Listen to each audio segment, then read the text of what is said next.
வணக்கம் தோழர்களே, நான் சுந்தரவள்ளி. நேத்து இன்னொரு பெரிய சம்பவம் நடந்து போச்சுங்க. இந்த பாஜக கும்பலும் தாவேகா கும்பலும் போரிடம் பூரா புடனி அடி வாங்கும்போது போரிடம் பூரா அடி வாங்கி அசிங்கப்பட்டு அவமானப்பட்டு துக்கப்பட்டு துயரப்பட்டு வெளியே வருதுங்க. அது நம்ம ஆளுக அடிக்கணும்னா ஸ்பெஷலா அடிப்போம். அது இது மாதிரி சங்கி பயல்களும் தக்குரி பயல்களும் கிடைச்சா சேர்ந்து அடிப்பானுங்க. அடிச்சுட்டு ஆட்டோல ஏத்தி அடுத்த தடவைக்கும் அனுப்புவானுங்க நம்ம ஆளு. அப்படி இருக்கும்போது தனியா சிக்கலாமா? வாண்டடா வண்டியில ஏறி போய் வாங்கப்படலாமா? அப்படிதான் வாங்கப்பட்டிருக்காங்க நடிகை ஷனம் அப்படின்றவங்க. ஷனம் ஷெட்டி அவங்க பேரு. அந்த ஷனம்ன்ற பொண்ணு போய் மாட்டிக்கிட்டு மைக்க புடிங்கிட்டு கிளம்பு கிளம்பு அந்த போச்சு கிளம்பு கிளம்பு அப்படின்னு அடிச்சு பத்தி விட்டுருக்காங்க. இதே மாணவர் போராட்டத்துல எனக்கே மனசு கஷ்டமா இருந்துச்சுன்னா பாருங்க, ஒரு பெண் என்றும் பாராமல் என்ன நடந்தது தோழர்களே. நீங்க யார் வேண்டும் என்றாலும் போலாம். தாவேகாவில இருந்து போறதுல ஒண்ணும் தப்பே கிடையாது. நீங்க போங்க, ஆனா உங்க அரசியல பேசுங்க. மாணவர்கள் எதிர்ப்பு இருந்தா அந்த எதிர்ப்பை சமாளிங்க. சமாளிச்சு அந்த இடத்துல நின்னு உறுதி கொடுத்துட்டு வாங்க. நீங்க கேக்குறீங்களா? அடுத்த முறை நான் அமைச்சரோட பேசி முதலமைச்சர்கிட்ட பேசி உங்க கோரிக்கையை நான் சொல்றேன், நல்ல முடிவா எடுப்போம். முடியுது முடியல, ஆனா அந்த மாணவர்களுக்கு ஒரு நம்பிக்கை கொடுத்துருக்கலாம்ல. நல்ல முடிவா எடுப்போம். அதுதான தலைவர்களுக்கு அழகு. நீங்க தான் தக்குறீங்களா இருக்கீங்களே. எங்க இந்த ஷனம் ஷெட்டி அவங்களுக்கு இந்த மாணவர்களை பார்த்து வாழ்த்து சொல்லிட்டு நானும் உங்களோடு நிக்கிறேன் அப்படின்றத உறுதிப்படுத்த போயிருக்கிறாங்க. தப்பு இல்ல, யார் வேணாலும் போகலாம். ஆனா அங்க போனோடனே தாவேகா புத்திய காட்டக்கூடாதுல்ல, அப்புறம் கம்யூனிஸ்ட் புத்திய நாங்க காட்ட வேண்டி வரும்ல அப்படின்னு பசங்க ரெடி ஆயிட்டாங்க. அங்க தாவேகா புத்தி என்ன? இந்த மேடைய அரசியலாக்க யார் பார்த்தாலும் அவங்கதான் ஜோக்கர்ஸ். எடுத்த உடனேங்க எந்த மேடைய? பாலநிலத்துல நடக்கிற மேடை, பாலநிலத்துல நடக்கிற உள்ளிருப்பு போராட்டம், பாலநிலத்துல நடந்த ஒரு நீட்டுக்கு எதிரான குழந்தைகள் இளைஞர்களுடைய போராட்டம். அங்க போய் நின்னுகிட்டு அரசியல், இந்த மேடையை அரசியலுக்கு பயன்படுத்தினால் அரசியலாக்கினால் அவங்கதான் ஜோக்கர் அப்படின்னு சொன்னா கேட்பானுங்களா கேட்க மாட்டானுங்களா? உங்க எல்லாருக்குமே நான் ஒண்ணு சொல்லிடுறேங்க. எல்லாருக்குமே ஒண்ணு சொல்லிடுறேன். இந்த ரெண்டு கம்யூனிஸ்ட் கட்சிகளையும் மாணவர் அமைப்பு இளைஞர் அமைப்பு இருக்குல்ல, அவங்கள்ட்ட நீங்க போய் எதை வேணாலும் பேசி பட்டிமன்றத்துல பேசுற மாதிரி ஜோக்கெல்லாம் சொல்லி அடிச்சா கம்முன்று புடிச்சா கும்முன்றுலாம் பேசி தெரியக்கூடாது. ஏன்னா இந்த குழந்தைங்க, இந்த பசங்க, சின்ன பசங்க, வாலிபர் சங்க பசங்களோ மாணவர் சங்க பசங்களோ வாசிக்கிறவங்க, அரசியலை பேசிக்கிட்டே இருக்கிறவங்க, அன்றாடம் வாசித்து அதை அரசியலா உரையாடுவவங்க, உரையாடி கூர்த்திட்டே போறவங்க அறிவை. அது மட்டும் இல்ல, நாங்கெல்லாம் சின்னவங்களா இருக்கும் போதுல இருந்து இப்ப வரைக்கும் பாடம் நடத்துவாங்க தெரியுமா உங்களுக்கு? அதுகளுக்கு பேரு வகுப்புகள்னு பேரு. செமினார் கிடையாது, சும்மா யாரோ வந்து பேசிட்டு போறதுக்கு. உட்காந்து பாடம் நடத்திட்டு அதுல கேள்வி கேட்போம், அதுக்கு அவங்க பதில் சொல்லணும். நடைமுறை அரசியல சித்தாந்த தெளிவோட அவங்க சொல்லி கொடுப்பாங்க. சும்மா மத்த கட்சி மாதிரி நாங்க வந்து பட்டன் அழுத்துங்க, ஒரு மிஸ்டு கால் கொடுங்க, நீங்க கட்சியில சேர்ந்துட்டீங்க தலைவா அப்படின்னு விசில் அடிக்கலாம் முடியாதீங்க. இங்க கட்சியில நீ சேரணும்னா தண்ணி குடிக்கணும் தலைகளை நின்னு. புரியுதா? நான் எல்லாருக்கும் சொல்றேன். ஏன் அப்படின்னா அந்த இளைஞர்களை நீங்க முட்டாளா சின்ன குழந்தைய நம்பிராதீங்க. அவன் படிக்கிறவன், வாசிக்கிறவன், இன்னைக்கு வந்து புத்தகத்தை வாசிச்சு நண்பர்களோட உரையாடுறவன், அவனுக்கு தொடர்ந்து வகுப்புகள் எடுக்கிறாங்க. அரசியல் குறித்து, உலக அரசியல் குறித்து அவனுக்கு தெரியும். ஏன் இதை புரிய வைக்கிறேன்னா, இந்த இடத்துல போய் நீ பேசுற அப்ப தெளிவா இருக்கணும். உன் சித்தாந்தத்துல நீ போன விஷயத்துல கூட தப்பு இருக்கலாம். நீங்க நீட்டை கூட தெரியாம இருக்கலாம். நேற்று ரேவதி அம்மா பேசுனாங்க, நீட்டை பத்தி எனக்கு ஒன்னும் தெரியாதுங்க. அதுல கூட நியாயம் இருக்கு. எனக்கு ஒன்னும் தெரியாது, ஆனா என் பிள்ளைங்க அழுதுட்டாங்க, என் பிள்ளைங்க கை காலை ஒடிச்சு விட்டாங்க, என் பிள்ளைங்க கவலைப்பட்டாங்க, நான் கூட நிக்கிறேன் அப்படின்னு நிக்கலாம். அதுல தப்பே கிடையாது. எல்லாரும் பேரறிவாளர்களா இருக்கணும்ன்ற அவசியம் இல்லை. ஆனா நீங்க போயிட்டு அறிவாளியை உங்களை காட்ட ட்ரை பண்ணீங்க பாருங்க, அப்ப அவன் காட்டிடுவான்ல. நீங்க என்ன பண்ணீங்க ஷனம் ஷெட்டி? அங்க போய் மாணவர்கள் போராட்டத்துக்கு நான் கூட நிக்கிறேன், நீட்டு தவறானது, நம்ம பிள்ளைங்க நிறைய பேர் இறந்திருக்கிறாங்க, தமிழ்நாடு தான் நீட்டுக்கு முதல்ல போராட்டத்தை ஆரம்பிச்சது, இந்த போராட்டம் வெற்றி அடையணும், எந்த சூழல்ல நான் உங்க கூட நிப்பேன்னு சொன்னா உங்களுக்கும் விசில் அடிச்சு கை தட்டி அனுப்பியிருப்பாங்க. ஆனா நீங்க அப்படி பேசலையே. இந்த மேடைய அரசியல் ஆக்குறவன் ஜோக்கர் அப்படின்னு பேசுனீங்க. சரி, அது மட்டுமா பேசுனாங்க? அதுக்கப்புறம் ஒரு வார்த்தை சொன்னாங்க, ஸ்டூடெண்ட் ப்ரொட்டஸ்ட்காக வந்திருக்கேன், ரொம்ப நல்லது. நேத்து தான் போய் நான் படம் பார்த்தேன், ஜனநாயகன் படம் பார்த்தாங்களாம். சரி, நல்லது. நமக்கு ஒன்றும் ஜனநாயகன் படம் எதிரி கிடையாது. ஜனநாயகன் படத்தை பாக்குறதுக்கு அத்தனை அமைச்சர்களும் முதலமைச்சரும் போய் உட்கார்ந்துருக்கியே, அத்தனை அதிகாரிகளும் போய் உட்கார்ந்துருக்கியே. என் புள்ள வெயிலையும் மழையிலையும் ரோட்ல நின்னுக்கிட்டு போலீஸ்கிட்ட அடி வாங்கிட்டு இருக்கானே, ஒரு மக்கள் பிரச்சனைக்காக களத்துல நின்னவன் அடி வாங்கிட்டு இருக்கானேன்னு கோவம் வருமா இல்லையா எங்களுக்கு? அதுதான் எங்களுக்கு வந்த உண்மையான கோவம். படத்துக்கு மேல எங்களுக்கு பிரச்சனை இல்லை. அதுவே இத்து போன செத்து போன ஒரு படம், அதுல எங்களுக்கு என்ன பிரச்சனை? ஏற்கனவே வெளியே விட்டு நாரி போய் நசம் குலைச்ச படம், எங்களுக்கு அதுல பிரச்சனை இல்ல. ஆனா நீங்க என் பிள்ளைங்க அடி வாங்கிட்டு இருக்கு உங்க அரசால, உங்க போலீஸால. அப்ப அதை எப்படி நாங்க பாத்துட்டு இருப்போம்? அதை கேள்வி தானே செய்வோம். இந்த அம்மா படம் பாக்குறேன்னு சொல்றாங்க, பிரச்சனை இல்ல. படம் பார்த்தேன்னு சொல்லிட்டு நான் விஜய் ரசிகை. அப்ப இந்த பேச்சுக்கு பின்னாடி ஒரு அரசியல் இல்லையா? இந்த பேச்சுக்கு பின்னாடி ஒரு அரசியல்.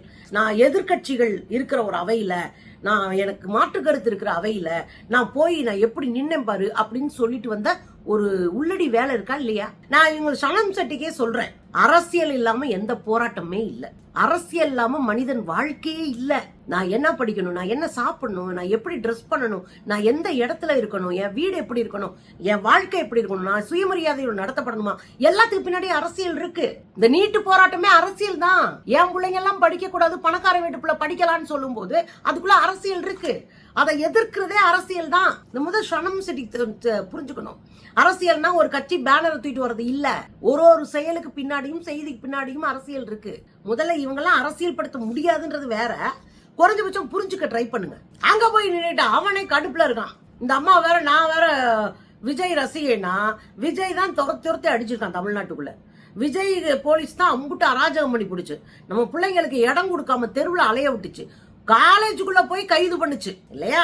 காலேஜுக்குள்ள போய் கைது பண்ணிட்டு அவ்வளவு அராஜகம் பண்ணிச்சு இந்த விஜயோடைய போலீஸ். அங்க போய் நின்றுட்டு நான் விஜய்க்கு ஃபேனு அப்படின்னு சொல்லிட்டு அடுத்ததுக்கு போகாம ஓவர் சீனை போட்டா, உட்காருமா அப்படின்ட்டானுங்க. அதுக்கப்புறம் நான் பேசவா போகவா, இதை யார்கிட்ட கேட்டாங்கன்னு பாருங்க, பாருங்களேன். இந்த ஒரு மேடைய பொலிட்டிக்கல் எஜெண்டாக்காக யூஸ் பண்ற யாரா இருந்தாலும் அவங்க தான் ஜோக்கர்ஸ், நாங்க கிடையாது. நான் தளபதியோட தீவிரமான ஃபேன். நேத்து தான் FDFS பார்த்துட்டு வந்திருக்கேன்.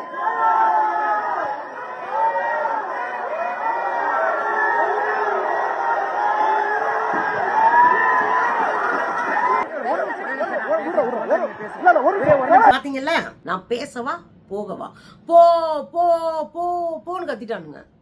எதுக்குங்க இந்த அவமானம்? ஒரு பசங்களை எப்படி எதிர்கொள்றதுன்னு தெரியலையா? கிளம்பு கிளம்பு, காத்து வரட்டும், கிளம்பு கிளம்புட்டானுங்க பசங்க. உடனே இந்த அம்மாக்கு வந்திருக்கு பாருங்க கோவம். வெளிய வந்து வெட்டிச்சு சதறி பத்திரிகையாளர் முன்னாடி அப்படி ஒரு பேச்சு பேசி இருக்கிறாங்க. இதுலயும் இந்த பசங்க என்ன பண்றாங்க, மைக்க புடுங்கிட்டு வெளியே அனுப்பி விட்டாங்க. நல்லது, ஏன்னா அங்க இருந்தா தேவையில்லாம பசங்க கலாட்டம் பண்ணிட்டு இருப்பாங்க. மைக்க புடுங்கிட்டு நீங்க பேசின வரைக்கும் போதும், கிளம்புங்க அப்படின்ட்டாங்க. அங்க போய் இப்படி இருக்கலாமா, ஜனநாயகம் எது தெரியுமா, நீ எங்களுக்கு பாடம் நடத்தாத, கிளம்பு காத்து வரட்டும்ட்டாங்க. அந்த அம்மாவை மைக்க புடிங்கிட்டு அனுப்பவும் பயங்கர கொலவெறியா ஆயிட்டாங்க. பாருங்களேன், அவங்களே சொல்றாங்க மைக்க புடிங்கிட்டு என்னை அனுப்பி விட்டாங்கன்னு அவங்களே சொல்றாங்க. பாருங்க, மைக்கில் இந்த பேசிட்டு இருக்கே நடுவுல மைக்க புடுங்குறாங்க. இதுதான் அவங்க ஜனநாயகத்தோட லட்சணமா? பாத்தீங்கல்ல, குழந்தைங்கள, சின்ன பசங்களை, இளைஞர்களை கவனமா ஹேண்டில் பண்ணணும். இங்க பாட்டுக்கு வாய்க்கு வந்த மாதிரி மேடையில பேசிட்டு இருந்தவங்க ரசிகர் மன்றத்தை ஹேண்டில் பண்ற மாதிரிலாம் இங்க இல்ல, ஞாபகம் வைங்க. படத்தை பாக்குறவங்க ஜோக்கர்ஸ் சொல்றாங்க. அப்ப ஜனநாயகன் படத்தை பாக்குறவங்க ஜோக்கர்ஸா அப்படின்னு கோவத்துல கொந்தளிச்சிருக்காங்க. ஐயோ தங்கச்சி, நாங்க அப்படிலாம் நினைக்கலப்பா. படம் பாக்குறவங்க ஜோக்கர் கிடையாது. யாரு ஜோக்கர் தெரியுமா? இங்க உயிர் ஆதார போராட்டம் ஒன்று நடந்துட்டு இருக்கும் போது, அந்த போராட்டத்தை காவல்துறை ஒடுக்கி கொண்டிருக்கும் போது எனக்கு என்ன போச்சே அப்படின்னு போய் சினிமா தேட்டர்ல உட்கார்ந்து நல்லா அழுது ஆர்ப்பாட்டம் பண்ணி அதை வீடியோ எடுத்து வெளியே போட்டா கழட்டிக்கிட்டு கவ்வ கொடுத்து அடிப்பானுங்களா இல்லையா? சொல்லுங்க. ஒரு அசாதாரணமான சூழ்நிலையில ஒரு அரசு அந்த குழந்தைங்க பக்கத்துல நிக்காம அவங்களுக்கு ஆதரவா போராட்டத்துக்கான வாய்ப்பை உருவாக்கி கொடுக்காம நீங்க உட்கார்ந்து போராடுங்கன்னு சொல்லாம விரட்டி விரட்டி நாயடி பேயடியா நீ அடிச்சிட்டு இருந்தேன்னா, அங்க போய் உட்கார்ந்து உள்ளடி வேலை பார்த்துட்டு கண்ணீர் விட்டேன்னா உன்னை ஜோக்கர்னு சொல்லுவாங்களா சொல்ல மாட்டாங்களா? அதைத்தான் என் பிள்ளைங்க சொல்லியிருக்கு. அதுல போற போக்குல வெற்றிமாறன் உள்ள உட்கார்ந்துருக்காரு. அவர் எத்தனை படத்தை எடுத்திருக்காரு? அவர் ஜோக்கரா?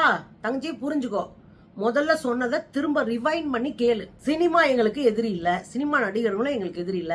அதுவும் வெற்றிமாறன் போன்றவர்கள்லாம் கம்யூனிசத்தை எடுத்து ஒரு பாடம் நடத்தி விட்டுருக்காங்க விடுதலையில. அவங்களாம் எங்க தோழர்கள். அதான் முதல்ல புரிஞ்சுக்கணும். உங்க மேலேயும் எங்களுக்கு கோபம் கிடையாது. உங்க வார்த்தையை தெளிவுபடுத்திக்கங்க. பேசும்போது மைக்க புடுங்குறீங்க, இதுதான் ஜனநாயகமா, இதான் உங்க ஜனநாயகமான்றாங்க. பேசுற வார்த்தையை பொறுத்து தான் ஜனநாயகமா இல்லையான்னு தீர்மானிக்கப்படும். நீங்க அங்க போய் அவங்கள மிரட்டி பணிய வைக்கலான்னு அவங்க இடத்துல போய் நின்னுகிட்டு அவங்களுக்கான போராட்டத்தை பற்றி பேசாம, நான் அரசு கிட்ட சொல்லி நான் கேட்பேன்னு சொல்லாம, இந்த போராட்டத்தை எந்த வழியில நாங்க உங்க கூட நிக்கிறேன்னு சொல்லாம, அங்க போய் நான் ரசிகை கசிகைன்னு பேசுனீங்கன்னா பசங்க கேட்கதான் செய்வாங்க. அங்க போய் சரி பேசுங்கன்னு இருக்காங்க. அது என்ன நீ பேசுங்கன்னு சொல்றீங்க? யாருங்க நீங்க? நீங்க என்ன, நான் பப்பட்டா? நீங்க என்ன என்னைய மைக்க நீ உள்ள வச்சிருக்காங்க, நீங்க பேசுங்க, டென்ஷனா இருக்கீங்களே, கொஞ்சம் அமைதியா இருங்க, பேசுங்கன்னு கேக்குறாங்க. ஒண்ணு நீங்க ஆட்டி வைக்கிற பப்பட், அதாவது பொம்மை, நூல்ல ஆட்டுற பொம்மையா நானு அப்படின்னு கேக்குறாங்க. அப்படின்றத இது. யாரை பார்த்தாலும் கடிச்சு வைக்கிறது. அப்பெல்லாம் நாங்கெல்லாம் பார்த்தேன்னா தெருவில் கடிச்சுக்கிட்டே தான் போனோம். அம்புட்டு பேர் அடிவாங்க ரெடியா இருப்பாங்க. அம்புட்டு எதிரியை வச்சிருக்கேன் நான்லாம். கடைசியில் அந்த அம்மா சொன்னாங்க பாருங்க, அவெல்லாம் மாணவரே இல்லைங்க, அவங்க ஏஜென்ட். நாங்க யாருக்கு ஏஜென்ட்னு சொல்லலை, ஏன்னா இந்த அம்மா மாட்டிக்கும்னு தெரியும். அவங்கெல்லாம் ஏஜென்ட். நாங்க நல்லா புரிஞ்சுக்கோங்க, நாங்க அரசியல் கட்சி தான். இந்திய மாணவர் சங்கமும் இந்திய பெருமன்றமும் அரசியல் கட்சி தான். அரசியல் கட்சியில் இருக்கிற மாணவர் அமைப்பு, கம்யூனிஸ்ட் இயக்கங்கள்ல இருக்கிற மாணவர் அமைப்பு, டைஃபியும் அப்படிதான், இளைஞர் பெருமன்றமும் அப்படிதான். அந்த அடிப்படை கூட தெரியாம தான் போய் மாட்டுவீங்களா? அங்க போய் நின்னுக்கிட்டு அரசியல் பேசுறவன் அரசியல் கம்யூனிஸ்டுகளை பார்க்கும்போது உங்களுக்கு ஏஜென்டா தெரியுது. விஜய் யாராம்? விஜய் தாங்க ஏஜென்ட். தமிழ்நாட்டு உரிமையை காசுக்கு வித்துட்டு இருக்கிற ஏஜென்டே விஜய் தான். அதனாலதான் கடுப்படிக்கிறாங்க எங்க பசங்க. இது போலி புரோட்டஸ்ட்னு. அது யார் சொல்றா?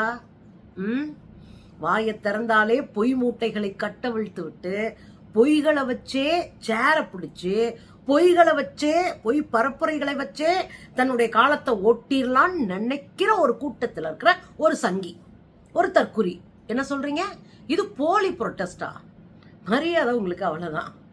நாங்க என்ன சொல்றோம்னா, நீங்க உங்களுக்கு தெரியாதுன்றதுனால உங்களை மன்னிச்சிட்டு இருக்கோம். அப்படியே கிளம்பி போயிருங்க. என் பிள்ளைங்க உங்களை இவ்வளவு தூரம் மரியாதையை அனுப்பியிருக்காங்கன்னா கிளம்புங்க.